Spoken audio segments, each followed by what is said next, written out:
All right, CWL London took place this past weekend, and I got to say, I pretty much watched the entirety of this thing from start to finish. And the reason why I watched it from start to finish was because of the incredible crowd that London had. The crowd made me invested in the games. They were ranting. They were pretty much having so many incredible moments. Their reactions to some of the plays that happened this weekend were absolutely the factor in what made so many people enjoy this weekend more. There were some games that, in past I may not be the most interested in, some series that maybe didn't matter a whole lot, but I watched them because of the crowd's reactions, because of how intense they made these games feel and how much fun they made the streams feel as well. And there's been, a lot of talk in terms of is this the best crowd ever? A lot of people seem to think so. I think it's obviously the best crowd that we had since Birmingham of last year.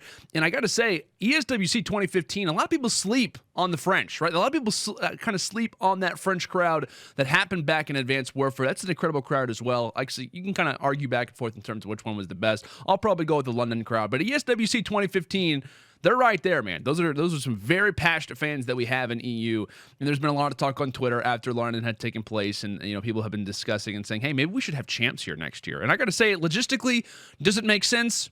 Probably not. But I would be super excited if that actually ever did end up happening. Let's just say that I wouldn't mind. Logistically, would it work? Like I said, probably not. But if it could, I think it'd be awesome. I think it'd be fantastic. Maybe with the Call of Duty Franchise League next year.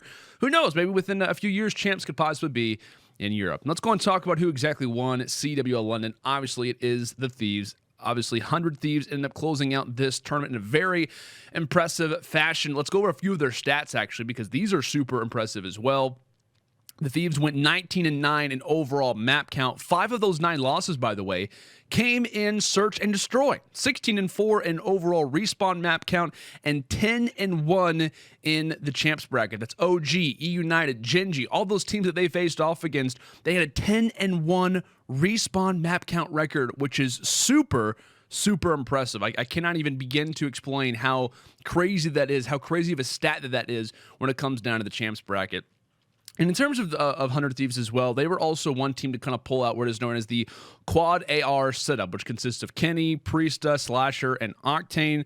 These guys were on a tear, obviously, in terms of a number of different statistics that are out there right now. And they were one of the teams who, and as of recently, too, this has been something that I've even had the opportunity to ask a few people who I've interviewed, like, hey, what is with this recent change-up of pretty much putting what was normally your support player, a person who's maybe not in the best statistical, lineup, putting him in the ICR role, and it seems to be the Maddox is becoming more and more influential over time, much more than we thought originally. So the point that we're seeing pretty much 3 Maddoxes, even on maps that it wasn't previously used, and then along with an ICR and then a SOG. So it's like you pretty much have that 3 main Maddox setup, have the ICR, and that's one thing that 100 Thieves obviously saw a lot of success with, as pretty much all 4 of these players that I was talking about were top 10 in score per minute. They possessed 3 of 4 players in top 10 damage per minute. 3 of 4 players were in the top 10 of engagements per minute. It's crazy, man. These guys were absolutely unbelievable. They pretty much performed a lot better than a lot of people thought they were going to. I had them as my favorites, right? I definitely had them as my favorites, but I wasn't necessarily expecting to see this amount of results. I thought it was going to be close. I honestly didn't think that they were going to dominate the way that they did in terms of respawn. I thought that Search and Destroy was going to be coming in a lot more often. In reality, it was not the case. Let's go back really quick, because when 100T originally formed, like when this roster originally came to be, my main topic, like at the beginning of the year, before any of the turmoil, any of the issues, my main topic was Octane and Slasher on the same team. If they can work, that's going to be crazy, right? You talk about 2 of the best ARs in the last 5 years together on the same team. It's unbelievable. And then you combine them with Priesta later on, obviously. One of the most versatile flex players coming in from, a number of different teams. Obviously, in his past, even in IW, he was a really talented flex player. And then you also have Kenny, right, who's always wanted to run the Maddox. As all those arguments have kind of formed, it was a matter of he just really wanted to have the Maddox. Now, how does all of this work, right? You have all 4 of these guys. They want to, preferably run an AR, but sometimes they don't have to. Sometimes they do need to. How does this all work?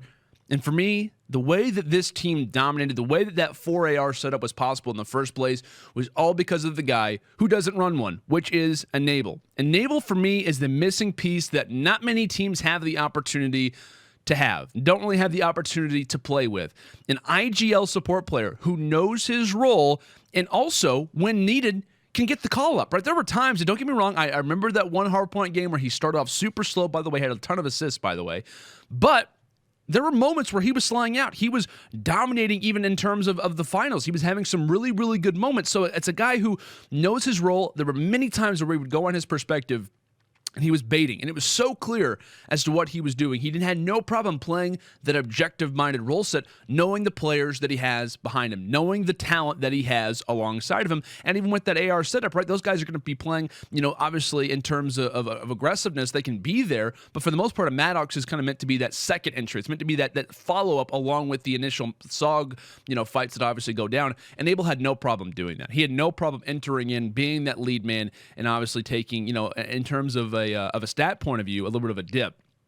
But everyone on this team now knows what they're supposed to do. And that all, for me, starts with Enable, right? Who's being the example and saying, I will bait, I will play OBJ, I will play support. As long as we win, that's all that matters. And that sets up everybody else to also feel that same way. When you have a leader who's willing to pretty much sacrifice his stats, to sacrifice whatever it means just to win, that's going to follow up for a lot of the players that obviously are looking up to him in that point of view and saying, wow, if this guy's willing to do it, I'm willing to do it too. And with teams that recently formed, teams that, haven't been around for that long, you're not going to see that happen too often. So, like I said, there aren't many teams that are willing to, or rather many players who are willing to do that and be an example for the rest of the roster.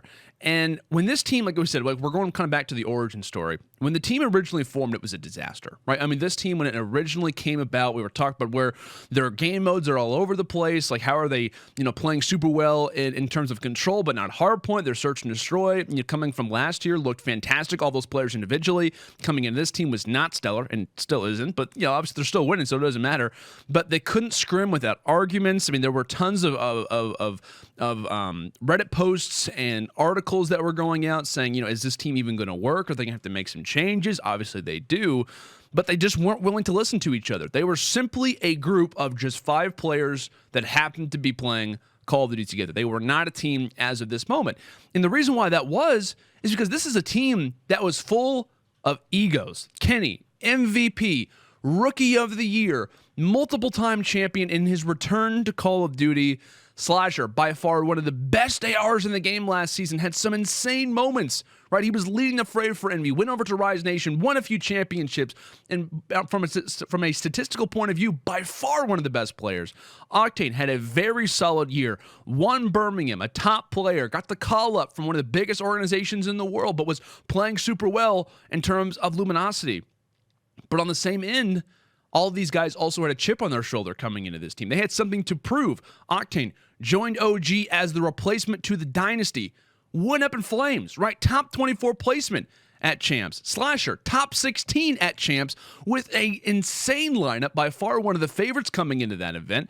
And of course, his arch nemesis, Aches, ends up winning it all and decides to gloat about it on Twitter. Another chip on his shoulder. Kenny lost in the COD Champs Grand Final versus a team that they should have beat.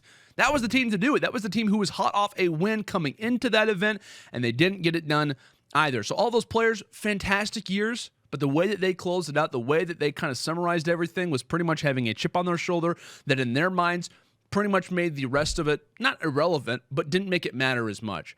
So when Crowder and Priest join this team, when the team is in the midst of turmoil, in the midst of all this strife, this is something that I said whenever this change first happened. I made a segment here on the Dispatch, and I was saying this pickup, most definitely in terms of Crowder, but also Priesta, will change the culture of 100T. They now have another leader. They have someone who's willing to step in and be able to talk to them, to be able to be real with them, and to provide some stability. And the problem that a lot of teams run into without coaches is that they receive constructive criticism from someone you're teaming with. And pretty much in relation to that being a very early on team that like I said, a lot of rosters suffer with this, is that you're pretty much receiving constructive criticism from your competition, right? In terms of the way that this team came together, the way that their egos were kind of presented. I mean, you can guarantee Slasher and Octane, great, hey, we're on the same team. By the way, I'm way better than you. By the way, I'm way more talented than you. I have a world championship if you're Slasher. Octane, I've probably been a better player than you for the last few years. Kenny, hey, I'm an MVP. I'm the Rookie of the Year. You guys aren't willing to give me the gun that I want to use despite me being the best player. Like, you can kind of get the arguments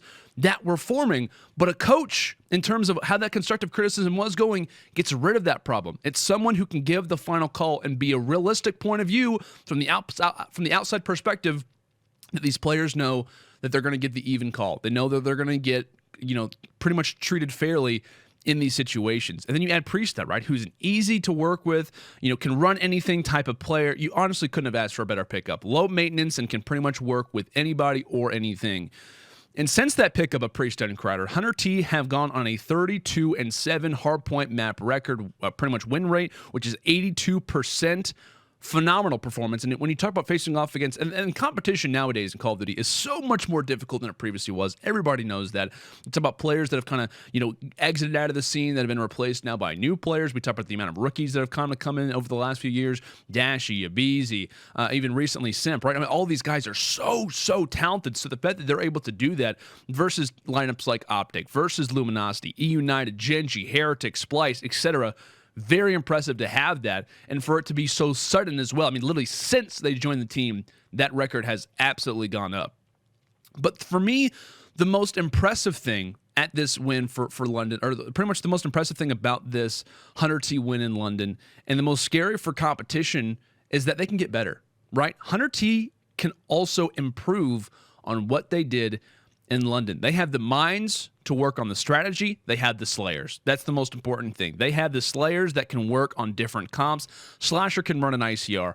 Octane can run a Maddox. We've seen Octane in his prior career. I mean, I was always a person who would say Octane can pretty much use any AR you want him to, and he can dominate you. In terms of Black Ops 3, he could do it with a number of different weapons. And then you also talk about Priesta. Priesta can run multiple things as well. He's probably one of the most versatile players that we have in the entire game. So you have that versatility. Plus, even every player on this team has a history with playing with assault rifles. Kenny more recently, but everybody. Enable started off running pretty much in terms of Black Ops 3 and those times when he was on phase was known as running an AR. We obviously talk about Slasher and Octane. Those guys obviously have. Priesta came from a lineup in which he was pretty much using an AR at the start of the PLQ, then later transferred over to the SOG. So you have pretty much two of the best ARs in the last 5 years. You have a lot of guys who can obviously run the ARs. Everybody who has a history in running that particular role, and also 3 of them in recent history have been using an SMG. So they can pretty much roll around with any comp that you want them to. Priesta can do it. Kenny, if he has to, probably will, but obviously there's enabled to kind of be that entry SOG as well. The scary thing about, for me, is that 100T is pliable, right? They can be moved in different perspective. Each guy, for the most part, can be somewhat versatile.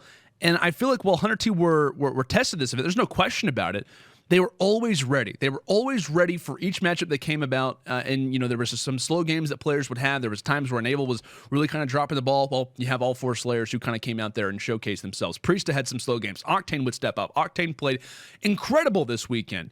So with all of those things, right, they have one of the scariest teams on paper that we have seen in a very long time. Kenny back to, his form from last year. You have Octane, who's on an MVP level. Slasher, who's still playing super well. You have Priesta, when he's running a SOG, looks like one of the best in the world with it. And Enable, who's one of the most unselfish players in the game, who can also drop numbers. S&D used to be the indicator for how teams would win championships. We all know that old topic. S&D wins championships. I always had a question about that because I was always thinking, that's important. It's like that game 5, it's that game 2. It's always been in the rotation ever since, Call of Duty Esports has kind of formed. And, while it's always there, over the last few years, and a lot of people have started to make this case as well, it no longer does, right? Search and destroy, it's nice, but no one practices it. There's no way to really improve on it. So do you really want to try to put all your faith in a game mode that no one's scrimmaging in, that you don't really know how you kind of work against the best teams in the world when it comes down to LAN? Is that really something that you want to put all your faith in? No. And that's the reason why over the last few years, pretty much ever since I can remember, maybe even to AW times, you really can't rely so much on search and destroy. And I feel like it's gotten less and less over time, the ability that you can, because teams don't want to practice it.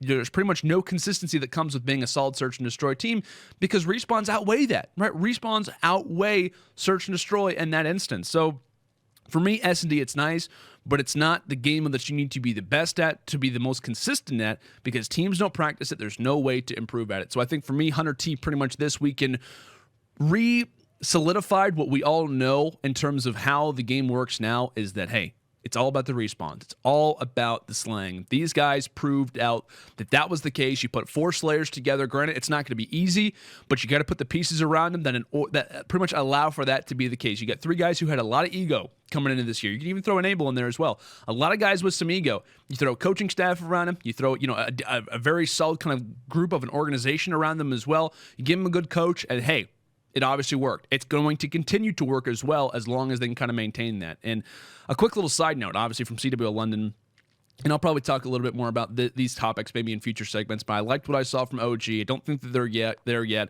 They lost some really close games that I don't think they should have, but I was happy to see some improvement.